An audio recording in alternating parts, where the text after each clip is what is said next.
నకిలీ ఇళ్ల పట్టాల కేసులో విచారణ నిమిత్తం కంకిపాడు పోలీసుల కస్టడీలో ఉన్న గన్నవరం మాజీ ఎమ్మెల్యే వల్లభనేని వంశీ మోహన్ శుక్రవారం అర్ధరాత్రి తీవ్ర అస్వస్థతకు గురయ్యారు. శ్వాస తీసుకోవడంలో ఇబ్బంది పడడంతో పాటు పోలీస్ స్టేషన్లో వాంతి చేసుకోవడంతో పోలీసులు ఆయన్ను వెంటనే కంకిపాడు గవర్నమెంట్ హాస్పిటల్కు తరలించారు. ఈ విషయం తెలుసుకున్న వైఎస్ఆర్సీపీ కృష్ణా జిల్లా అధ్యక్షుడు మాజీ మంత్రి పేర్ని నాని, పెనమలూరు నియోజకవర్గ సమన్వయకర్త దేవభక్తుని చక్రవర్తి, పలువురు నేతలు ఆసుపత్రి వద్దకు వచ్చారు. అనంతరం పేర్ని నాని వైద్యులతో మాట్లాడి వంశీ ఆరోగ్య పరిస్థితిపై ఆరా తీశారు. వంశీ సతీమణి పంకజశ్రీకి ధైర్యం చెప్పారు.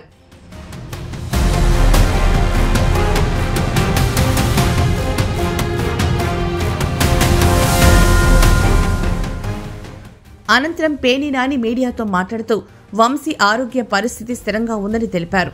ప్రభుత్వాన్ని నడిపించేవారు తప్పుడు కేసులు పెట్టి మనిషిని చనిపోయేంతగా ఇబ్బంది పెట్టడం, అది చూసి పైశాచిక ఆనందం పొందడం దారుణమని అన్నారు. ఈ ప్రభుత్వంలో ఉప్మా వండినంత సులువుగా తప్పుడు కేసులు పెడుతున్నారని విమర్శించారు.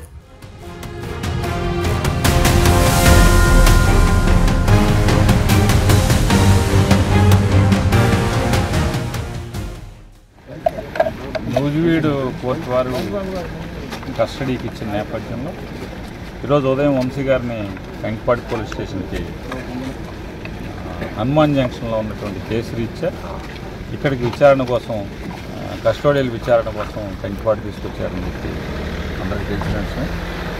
మరి రాత్రి నుంచి శ్వాస అందక ఇబ్బంది పడుతుంటే హాస్పిటల్ తీసుకొచ్చారని టీవీలో చూసి, టీవీలు అన్నింటిలో కూడా వంశీకి అస్వస్థతగా ఉంది, కంకిపాడు హాస్పిటల్కి షిఫ్ట్ చేశారు పోలీస్ స్టేషన్కి అని చెప్పి టీవీలో వస్తుంది. అందరం పరిగెత్తుకుని వచ్చాము. డాక్టర్లను అడిగితే వైద్యం చేస్తున్నామండి, ప్రస్తుతానికి ఆక్సిజన్ అవన్నీ ఏర్పాటు చేశాం, కొద్దిగా స్టేబుల్ అవుతుంది, అంటే సీరియస్ అయితే మేమే రిఫర్ చేస్తాం కదండి. లేదు ప్రస్తుతానికి అంటే వామిటింగ్ కూడా అయింది. అది పోలీస్ స్టేషన్లోనే వామిటింగ్ ఎందుకు అయ్యి ఉంటారు, వామిటింగ్ ఎందుకు అయింది అంటే రకరకాల కారణం ఇన్వెస్టిగేషన్ చేయకుండా నేను చెప్పలేను కదండి. టెస్టులు చేయాలి, చూస్తున్నామని అంటే రకరకాల కారణాలతో, అంటే కడుపులో ఇబ్బంది అయినా లేదా బ్రెయిన్కి ఆక్సిజన్ తక్కువ అందినా వామిటింగ్ వస్తుంది, లంగ్స్లో కంజెషన్ ఉన్నా వస్తుంది, రకరకాల కారణాలు ఉంటాయి. ఏదన్నా పొద్దున్న కల్లా ఇన్వెస్టిగేషన్ చేసి కానీ చెప్పలేము కారణం ఏంటనేది. ప్రస్తుతానికైతే ఆక్సిజన్ అయి పెట్టి ఇంజక్షన్స్ అయినవి చేశాను, సెలైన్ పెట్టాను అని చెప్పారు.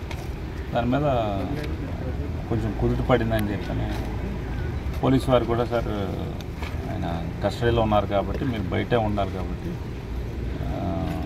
సార్ పొద్దునే వద్దామని చెప్పని అందరం, ఆయన శ్రీమతి గారు కూడా ఇప్పుడు వెళ్ళారు, పొద్దున్నే మళ్ళీ వచ్చి ఎలా ఉంటుందనేది చూసుకుంటారని చెప్పని. ప్రస్తుతానికైతే స్టేబుల్గా ఉందని చెప్పి డాక్టర్ గారు చెప్పారు.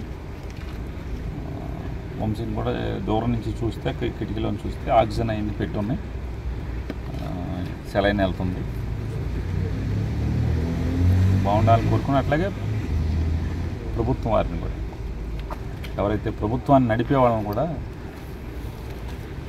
కక్ష ఉంటే సంవత్సరం జైల్లో వేసుకోవాలి, కానీ మనిషిని తుదముట్టిచ్చేయడానికి లేదా మనిషిని చంపి తద్వారా ఆనందం పొందుదామని కనుక, పైశాచిక ఆనందం పొందుదాం అనుకుంటే ఇంతకన్నా మీ ప్రభుత్వం లేదా ప్రభుత్వాన్ని నడిపేవాళ్ళు మీకే నష్టం, మీరే దిగజారుతున్నారు అనేది ప్రజల దృష్టిలో కూడా చూసుకోండి.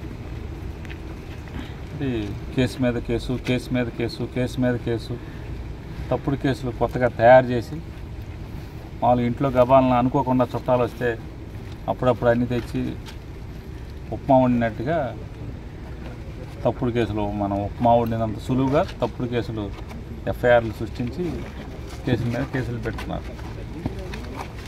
కానీ ఆరోగ్యం బాగోనప్పుడు ఏ హాస్పిటల్కి వెళ్తే హాస్పిటల్లో బాగోపోయినా కూడా బాగుందని రాయించడం, ఇట్లా కస్టోడియల్ విచారణ అని పేరుతో ఈ రకంగా ఇట్లా చేయటం ఏముంది? కస్టోడియల్ విచారణ 2000 అప్పుడు తెలుగుదేశం ప్రభుత్వంలో తప్పు చేశాడంట, అప్పుడేమో సమ్మగా ఉంది చంద్రబాబు నాయుడికి, లోకేష్కి, ఇప్పుడేమో దాని మీద పగలు తీసేయాలన్నారు. ఏది పాత చంద్రబాబు నాయుడు ప్రభుత్వంలో తప్పులు చేశాడంట, ఇప్పుడు పగలు తెస్తారంట. అప్పుడేమో సమ్మగా ఉంది మా ఆలేపు ఉంటే. ఇట్లాంటివన్నీ తప్పుడు కేసులతో విచారణ చేసి ప్రజలు హర్షించరు. ప్రజలు మంచిగా పరిపాలించంటారా బాబా అంటే వేసిన ఓటు ఎంతమంది వేల మంది వైఎస్ఆర్ కాంగ్రెస్ పార్టీ కార్యకర్తలని కొట్టడం, నడవలేకుండా చేయటం. ఏముంది పోలీసులదే ఉంది, పైన ఉన్నోడు ఎవడుంటే ఆయన ఎవడు కొట్టమంటే ఆడు కొట్టే స్థితికి వచ్చి తెచ్చారు మీరు. రేపైనా ఇట్టాకుంటారు. బెటర్ అంటే రేపు డాక్టర్ గారు కూడా రేపు కండిషన్స్ ఇన్వెస్టిగేషన్ చేసి ఆ రోజు అంటే రేపు ఉదయానికి ఆరోగ్య పరిస్థితిని బట్టి ఏం చేయాలి. ముందైతే ఇబ్బందికర పరిస్థితి నుంచి నిలబెట్టామని చెప్పి డాక్టర్ గారు చెప్పారు.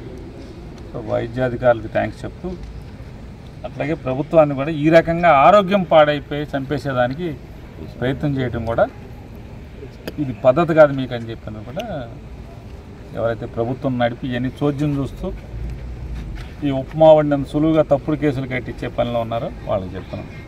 కేసులు కట్టుకోవటం వేరు, ఆరోగ్యం బాగున్నప్పుడు కనీసం హాస్పిటల్కి తీసుకెళ్లే పరిస్థితులన్నా ఉండాలనేది మా డిమాండ్.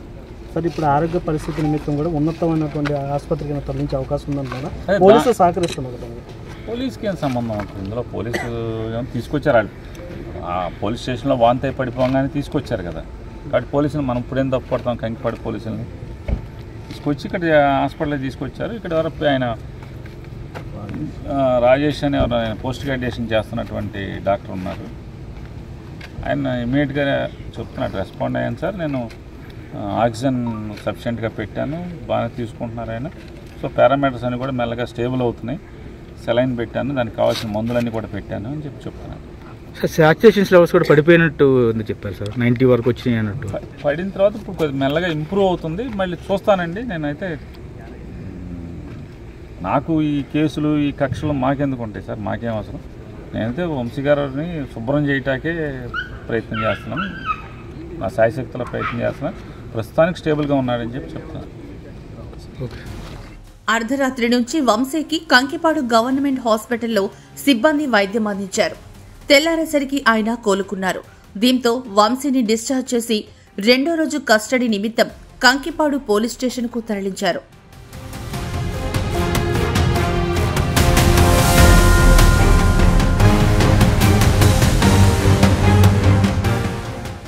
కృష్ణా జిల్లా బాపులపాడు మండలంలో 2019 ఎన్నికల సమయంలో వివిధ గ్రామాల్లో నకిలీ ఇళ్ల పట్టాలు పంచారని నమోదైన కేసులో పోలీసులు వంశీని 2 రోజులు కస్టడీకి తీసుకున్నారు. ఇందులో భాగంగా శుక్రవారం విజయవాడలోని జిల్లా జైలు నుంచి హనుమాన్ జంక్షన్ పోలీసులు కంకిపాడు తీసుకొచ్చారు. వైద్య పరీక్షలు నిర్వహించి కంకిపాడు స్టేషన్కు తరలించారు. అయితే అర్ధరాత్రి కంకిపాడు స్టేషన్లోనే వంశీ అస్వస్థతకు గురయ్యారు.